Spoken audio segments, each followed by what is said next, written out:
नमस्कार दोस्तों, आप सभी का बहुत बहुत स्वागत है आपके अपने YouTube channel business education point में। जैसा कि आप सभी को ज्ञात होगा कि हम आपके लिए अच्छे से अच्छा कंटेंट उपलब्ध कराने का प्रयास कराते हैं।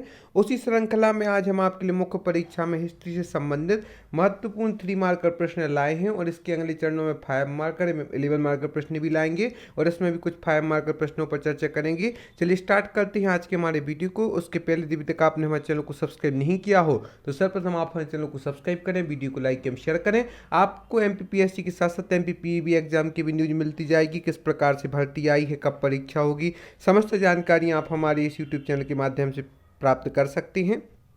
और साथ ही साथ हमारे जो नोट्स हस्तलेखित हैं टॉपर्स के निर्देशन में तैयार किए गए हैं, उन्हें भी आप परचेस कर सकते हैं डिस्क्रिप्शन बॉक्स जाकर इंस्टा मौजू के लिंक से, या जो हमारा कॉन्टैक्ट नंबर है 70 उस पर जाकर ही प्राप्त कर सकते हैं। इस पर चलिए स्टार्ट करते। 3 मार्कर पर जो अभी शब्द सीमा आई है उसके हिसाब से बिल्कुल एक्यूरेट जो आपको आंसर मिलेगा वह इसमें आपको देखने को मिलेगा किस प्रकार से कम शब्दों में और हम ज़्यादा से ज़्यादा लिख सकते हैं। स्टार्ट करते हैं आज का हमारा वीडियो। सर्वप्रथम नारद स्मृति, जैसे पूछा गया प्रश्न में, हिस्ट्री से संबंधित प्रश्न है कि नारद स्मृति के बारे में लिखिए। तो सनातन धर्म शास्त्र में विशुद्ध न्याय तत्व एवं प्रक्रिया की व्याख्या करने वाले ग्रंथ नारद स्मृति कहलाता है। इसमें आपने देखा होगा कि आंसर कैसा दिया गया है, बिल्कुल व्यवस्थित एक लाइन में आंसर लिखना है 10 शब्दों में। तो सनातन धर्म शास्त्र में विशुद्ध न्याय तत्व एवं प्रक्रिया की व्याख्या करने वाला ग्रंथ नारद स्मृति है। दूसरा प्रश्न है चचनामा, 7वीं-8वीं शताब्दी का अरबी ऐतिहासिक ग्रंथ जिससे भारत में इस्लाम के आगमन और सिंध के इतिहास का पता चलता है। तो चचनामा जो ग्रंथ है 7वीं-8वीं शताब्दी का अरबी ऐतिहासिक ग्रंथ है जिससे भारत में इस्लाम के आगमन और सिंध के इतिहास का पता चलता है। तो इस प्रकार से चचनामा के बारे में आपने जाना। धौलावीरा, कच्छ के रण में स्थित हड़प्पा कालीन नगर जिसे हाल ही में विश्व विरासत स्थल घोषित किया गया है। तो धौलावीरा जो कच्छ के रण में स्थित हड़प्पा कालीन नगर है जिसे हाल ही में विश्व विरासत स्थल की सूची में शामिल किया गया है। फिर इसके बाद का महत्वपूर्ण प्रश्न है कालामुख संप्रदाय, शैव मत का संप्रदाय जिसमें नर कपाल में भोजन व शरीर में भस्म लगाने की परंपरा है। कालामुख संप्रदाय जो है शैव मत का संप्रदाय है प्रमुख रूप से, जिसमें नर कपाल में भोजन व शरीर में भस्म लगाने की परंपरा थी। ऐसे ही आप देखेंगे कि कितने कम शब्दों में और क्या पर कितनी व्यवस्थित आंसर दिए गए हैं। ऐसे ही आंसर आपको हमारे नोट्स में भी देखने को मिलेंगे। नानाघाट अभिलेख, महाराष्ट्र स्थित इस अभिलेख से सातवाहन वंश और राजा शिमुख के विषय में पता चलता है। नानाघाट का जो अभिलेख है इसमें महाराष्ट्र स्थित इस अभिलेख से सातवाहन वंश एवं राजा शिमुख के विषय में पता चलता है। इसके बाद नभ्याध्यक्ष, तो नभ्याध्यक्ष से आप क्या समझते हैं? मौर्य प्रशासन में जहाज रानी विभाग का प्रमुख होता था वह कहलाता था नवाध्यक्ष। मौर्य प्रशासन जो है उसमें जो जहाज रानी विभाग का प्रमुख होता था उसे नवाध्यक्ष की उपाधि प्रदान की जाती थी। सेन वंश, सामंत सेन द्वारा स्थापित इस वंश ने 11वीं से 13वीं शताब्दी में बंगाल से शासन किया है। सेन वंश जो है सामंत सेन द्वारा स्थापित इस वंश ने 11वीं से 13वीं शताब्दी में बंगाल से शासन किया है। नागभट्ट प्रथम जो है गुर्जर प्रतिहार वंश के संस्थापक जिनकी राजधानी उज्जैनी थी। तो एक लाइन का अगर आप ऐसा व्यवस्थित आंसर लिखेंगे तो आपको 3 मार्कर कंप्लीटली मिलेंगे। तो नागभट्ट प्रथम जो है गुर्जर प्रतिहार वंश के संस्थापक हैं जिनकी राजधानी उज्जैनी थी। सप्त पैगोड़ा, तो महाबलीपुरम का उपनाम जिसमें प्रसिद्ध तट मंदिर के अतिरिक्त 6 अन्य लुप्त मंदिर थे। सप्त पैगोड़ा से आप क्या समझते हैं? तो महाबलीपुरम का उपनाम जिसमें प्रसिद्ध तट मंदिर के अतिरिक्त 6 अन्य लुप्त मंदिर थे वह सप्त पैगोड़ा है।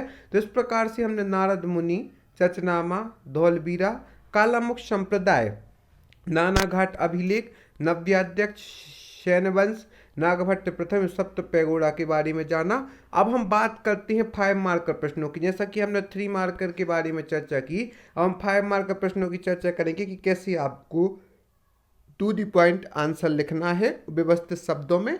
उसके पहले आपको बता दें कि आप हम फेसबुक, यूट्यूब, इंस्टाग्राम, टेलीग्राम आदि के माध्यम से भी ज्वाइन कर सकती हैं। मौर्यकालीन और गुप्तकालीन राज्य व्यवस्थाओं में अंतर लिखिए। तो यहाँ पर अंतर के रूप में दिया गया, लेकिन कैसा व्यवस्था दिया गया है देखते हैं। मौर्य शासक एक केंद्रीकृत प्रशासनिक व्यवस्था का पालन करते थे, जबकि गुप्त शासक एक विकेंद्रीकृत प्रशासनिक प्रणाली से शासन करते थे। तो मौर्य काल और गुप्त काल में प्रमुख अंतर यह राज्य व्यवस्था में है कि मौर्य शासक जो थे वह केंद्रीकृत प्रशासनिक व्यवस्था का पालन करते थे, जबकि गुप्त शासक जो थे वह विकेंद्रीकृत प्रशासनिक प्रणाली से शासन करते थे। इसके बाद मौर्य काल में कर व्यवस्था कहीं अधिक कठिन थी, जबकि गुप्त काल में कर व्यवस्था बहुत उदार थी। मौर्य शासकों ने कई अहिंदू पंथों जैन बौद्ध आजीवक को संरक्षण दिया था, जबकि गुप्त शासक जो रहे हैं उन्होंने सनातन परंपरा के अनुयायी थे। मौर्य काल में बहुत से स्तंभ तथा स्थापत्य निर्माण किए गए, जबकि गुप्त काल में विज्ञान साहित्य ज्योतिष और आदि क्षेत्रों में उत्कर्ष हुआ। मौर्य काल में बाह्य व्यापार तथा वाणिज्य प्रफुल्लित हुआ, जबकि गुप्त काल में आंतरिक व्यापार में ज्यादा प्रगति हुई। मौर्य साम्राज्य का पतन आंतरिक संघर्षों तथा शासकों की हत्या के कारण हुआ, जबकि गुप्त वंश को बाह्य आक्रमकों तथा सैन्य संघर्षों का सामना करना पड़ा। प्रमुख रूप से यदि अंतर देखा जाए तो ऐसे आपको व्यवस्थित आंसर लिखना है कम शब्दों में। मौर्य शासक एक केंद्रीकृत प्रशासनिक व्यवस्था थी, जबकि गुप्त शासक एक विकेंद्रीकृत प्रशासनिक प्रणाली थी। मौर्य काल में कर व्यवस्था कहीं अधिक कठिन थी, वहीं गुप्त काल में कर व्यवस्था सरल थी, उदार थी। एक प्रकार से मौर्य शासकों ने कई अहिंदू पंथों जैसे कि जैन बौद्ध आजीविकों को संरक्षण दिया, आजीवक को संरक्षण दिया, जबकि गुप्त शासक जो रहे हैं वे सनातन परंपरा के अनुयायी थे। मौर्य काल में बहुत से स्तंभ तथा स्थापत्य निर्माण किए गए, जबकि गुप्त काल में विज्ञान साहित्य ज्योतिष आदि क्षेत्रों में उत्कर्ष हुआ। मौर्य काल में बाह्य व्यापार तथा वाणिज्य प्रफुल्लित हुआ, जबकि गुप्त काल में आंतरिक व्यापार में ज्यादा प्रगति हुई। मौर्य साम्राज्य का पतन आंतरिक संघर्ष तथा शासकों की हत्या के कारण हुआ, जबकि गुप्त वंश को बाह्य आक्रमकों तथा सैन्य संघर्षों का सामना करना पड़ा। इस प्रकार से हमने मौर्यकालीन और गुप्तकालीन राज्य व्यवस्थाओं में अंतर देखने को मिले। इसके बाद का जो हमारा अगला प्रश्न है वह है कि बौद्ध एवं जैन धर्म के बीच मुख्य अंतर क्या है। तो जैन एवं बौद्ध धर्म के बीच जो प्रमुख अंतर यहाँ पर ऐसा दिया गया है शेड्यूल के हिसाब से, और तालिका के रूप में भी बना सकते हैं, नहीं तो ऐसा सीधा सीधा भी देख सकते हैं। तो जैन धर्म आत्मा में विश्वास करता है, वहीं बौद्ध धर्म आत्मा में विश्वास नहीं करता है। एक बार बता दें, गौतम बुद्ध के जो प्रमुख हैं, बौद्ध धर्म के जो प्रमुख गौतम बुद्ध जी हैं, एवं जैन धर्म के प्रमुख महावीर भगवान को माना जाता है। जैन धर्म अनुयायियों की संख्या को बढ़ाने को प्रमुखता दी गई है, और बौद्ध धर्म में संघ तथा भिक्षुओं को प्रमुखता दी गई है। जैन धर्म कठोर अहिंसा का अनुपालन करता है, जबकि बौद्ध धर्म जिहोदार भावना तथा व्यवहारिक अनुपालन करता है। जैन धर्म मुक्ति प्राप्त करने के लिए कठोर उपाय है, जबकि बौद्ध धर्म में मध्य मार्ग निर्वाण की प्राप्ति के लिए उदारवादी मार्ग अपनाया गया है। जैन धर्म मुख्यतः भारत में सीमित है, बौद्ध धर्म विदेशी भूमि पर तेजी से प्रसारित हो रहा है। चीन आदि में देखा जाए, तिब्बत में, जापान आदि में और विदेशों में भी बौद्ध धर्म अपना वर्चस्व फैला रहा है। और जैन धर्म महिलाओं के प्रति ज़्यादा उदार रहा है, और बौद्ध धर्म महिलाओं के लिए कम उदार रहा है। महिलाओं के लिए कठोर नियम बनाए गए हैं।